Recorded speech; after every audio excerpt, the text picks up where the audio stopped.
नमस्कार दोस्तों, मैं हूं अंतिमा की जिंदगी। स्वागत करती हूं दोस्तों अपने YouTube चैनल में।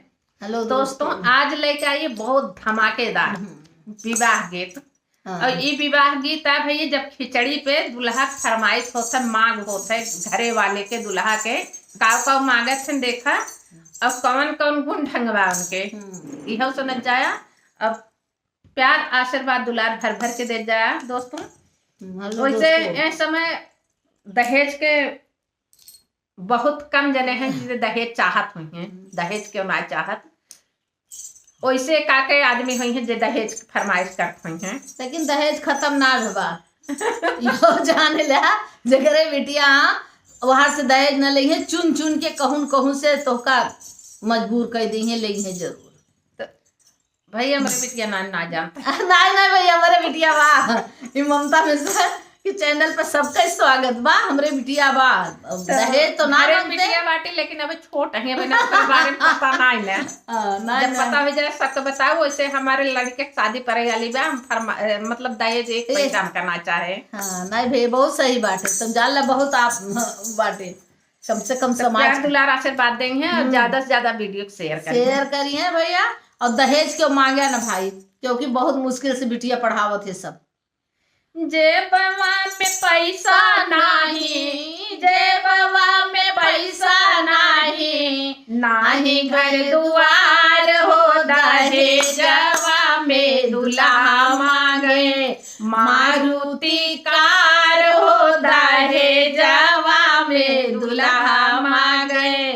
मारुति कार हो दहेजवा में दुल्हा मांगे। जेबवा में पैसा नहीं, जेबवा में पैसा नहीं, नाही घर दुआर हो दहेजवा में दुल्हा मांगे। मारुति कार हो दहेजवा में दुल्हा मांगे। मारुति कार हो दहेजवा में दुल्हा मांगे।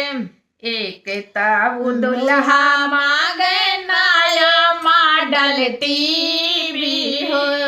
एक दुल्हा मांगे नया मॉडल टीवी। दूसरे में चाहिए का पढ़ल लिखल बीवी। दूसरा में चाहिए का पढ़ल लिखल बीवी। दूल्हा के छोटका भाई, दूल्हा के छोटका भाई, बड़े रंगदार हो दहेजवा में दुल्हा मांगे। मारुति कार हो दहेजवा में दुल्हा मांगे। मारुति कार हो दहेजवा में दुल्हा मांगे।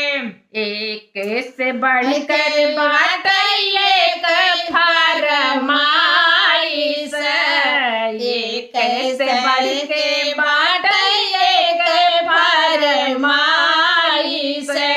माई बाबू भैया के अलग बात चॉइस।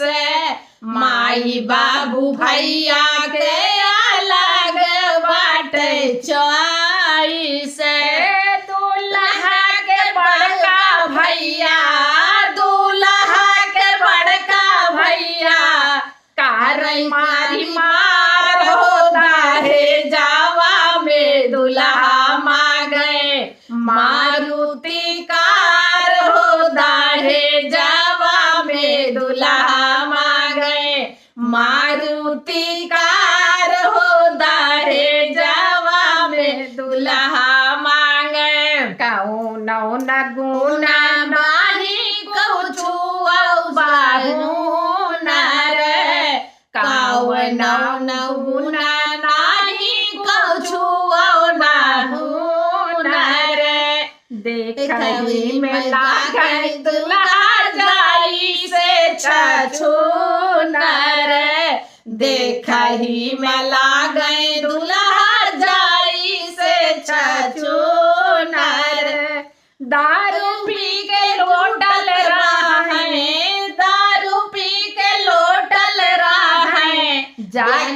बीच बाजार हो दहेजवा में दुल्हा मांगे, मारुति कार हो दहेजवा में दुल्हा मांगे, मारुति कार हो दहेजवा में दुल्हा मांगे। जेबवा में पैसा नहीं, जेबवा में पैसा नहीं, नहीं घर दुआर हो दहेजवा में दुल्हा मांगे, मारुति कार हो दहेजवा में दुल्हा मांगे। धन्यवाद दोस्तों। गीत कैसे लगा कमेंट बताना, भरपूर सपोर्ट करना, प्यार आशीर्वाद दुलार भर भर के दे जा भैया। इतना गुणवत्त का मारुति कार के दे।